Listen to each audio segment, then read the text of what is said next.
हा नाराजी वगैरे शब्द आहे ना, हा घरी वापरायचा असतो. सदानंद सुळेंना मी सांगू शकते, सदानंद आय एम नाराज. इथे पक्षामध्ये नाराज नाही boss, I am a professional. मी या राज्याची आणि देशाची सेवा करायला आली, त्याच्यामुळे मला नाराजी व्हायचा अधिकारच नाही. आता इथे रिपोर्टर आलाय, कॅमेरामॅन 10 मिनिटं उशीर आला, वडापाव खात राहिला, तुम्हाला अधिकार आहे नाराज व्हायचा? क्या कर लोगे भैया, you are professional. So we are हे नाही. अरे असं कसं तुम्ही म्हणता? मला अधिकार नाहीये, कारण का मी लोकसेवेसाठी आलेले. मला अधिकार नाही, मी माझ्याबद्दल बोलते.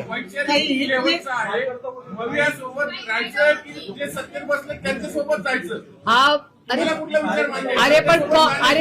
अरे दादा, काँग्रेस आमच्यावर यायला तयार आहे, शिवसेना यायला तयार आहे, त्याच्यामुळे तो विषय येतोच कुठे. आणि मी सकाळ, अरे how excited are you guys boss. Relax.